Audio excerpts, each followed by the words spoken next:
Alright, welcome back to JRF Mechanical. Tonight I'm working on a whirlpool electric dryer, where the dryer catcher is right here, and it's very basic, and I've had this for at least 20 years.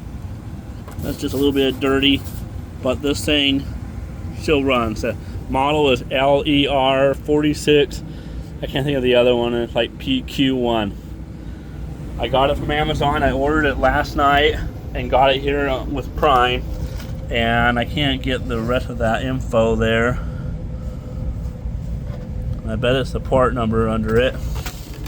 But they shipped it along with all the other new thermal switches you can throw in. But if they're all good, you can just leave them and use them as spare parts, or just keep running it. Anyway, to do it, you basically get your ohm meter and go from here to here to ohm it, and go to here ohm it, and checking things. And this other thermal switch right here, ohm here to here and check it. I also like to,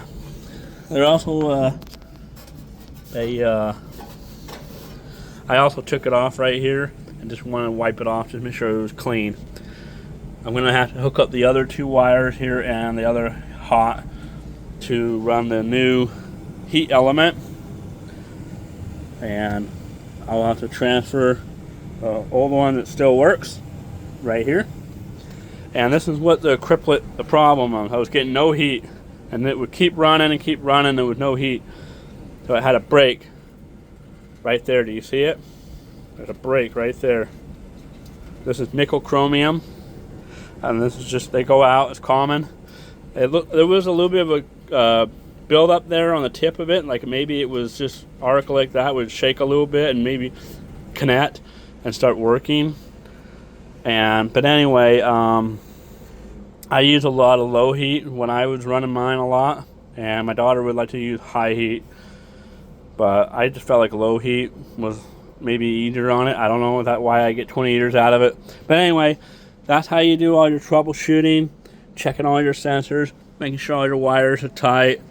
I didn't like this when it was right here earlier, so I moved it over so that it's not rubbing against it or any other problems. Make sure you unplug it before you work on it. You will need a 1/4 inch hex bit to do all the screws taken out, which is really easy. And then take your vent duct off, or the hose clamp off, to get it out. And I just flipped it on its back, and that way you can work on this rather quickly and easy. Took me about 20 minutes to do all the checking over and the diagnosing, but let's go ahead and we'll show you that you can just transfer this, and then you can just install it like this, and you'll just be able to snug it in. See, you can line up a hole and screw it in, install this in. This one will go here. This one right here will go there on the little one that goes right here, which is right here. Or you can put the new one on. Oh, my cat's enjoying it. Alright, well, I'll hit a pause here and I'll go from there. Thanks. Okay, so when I mentioned transferring it, with this little one, I won't be able to. It's got a little bit of a weld soldered between these two. So the new one already has it, so that makes it a whole lot easier. It's part of the deal. This would be here, but this kind of goes with it. So I need to just put that on there. So just to let you know. Okay, I'll pause from here. Okay, I got it transferred in. You simply just do that. There's a little sticky thingy, and then just snap it onto there, and you'll have to kind of just force it in there. And there you go. And then I'll go ahead and get the cordless drill here. Put it in forward motion, and we'll go ahead and we'll get the screws installed here. You guys should be able to do this, or ladies.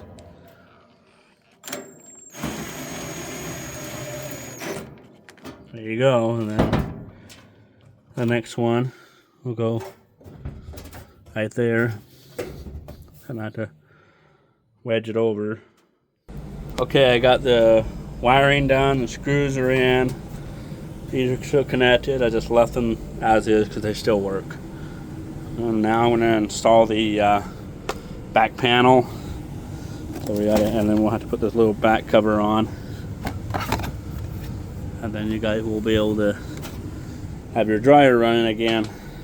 Okay, pause for a moment. Alright, go ahead and grab your screws and then start installing them back in.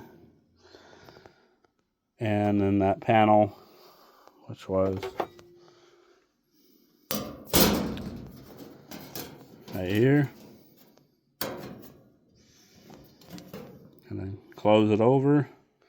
And the rest of your screws. Okay. Alright, the panel's back on. We're ready to plug it in.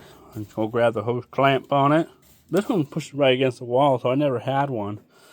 I only had a little bit of dust I cleaned up, but I was going to go grab it really quick and put one on. So hold on, but that's at that point. I turned it on. I've got it here right now. Always clean out your traps. Let's see if we got a little heat. And this is supposed to normally shut off. I can smell it. There's a little bit of a heat going. Oh, there it is. Look at that. All right. Yeah, the switch doesn't work anymore. But I don't have young kids anymore, so I wouldn't worry about it. But if you had toddlers, yeah, I would. But where I'm older and my daughter's older, yeah, it's supposed to shut off. So maybe I'll fix it. I'll see if I can fix it on the way. I don't know yet, but I am gonna get I'm gonna get the belt and the 2 pulley wheels on the next video for this job. But that's nice and warm. And that's sucking already. You can see it sucking the air, and this is blowing heat. All right. I wonder what high heat looks like.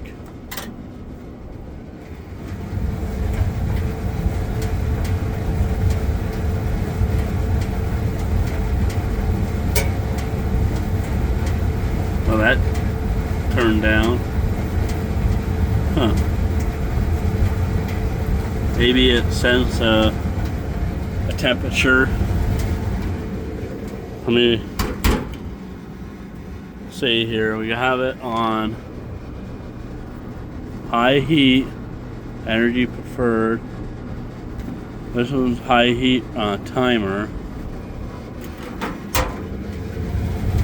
Nothing yet. Let me try one more other method. Let's try high heat with a timer.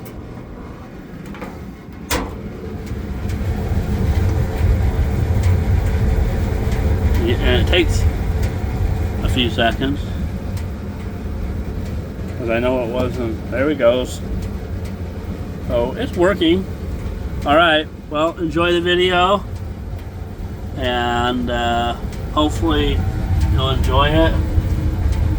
That's coming from, yeah, down below. It's kind of nice. When that door is closed, it creates that, like that vortex a little bit with the airflow. So, and then you can do air fluff.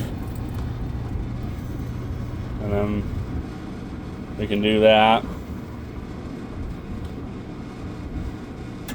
Cool. Well, thanks for watching. Thumbs up. And just don't need very many tools to do it. And this one's just an old one I have, Craftsman. But hey, I've got my Milwaukee one over here, so no problem there. But sometimes you just want to use a cheapo one around in your own house, and when you're out in the field, you want the nicer stuff. Okay, thanks, and we'll see you around.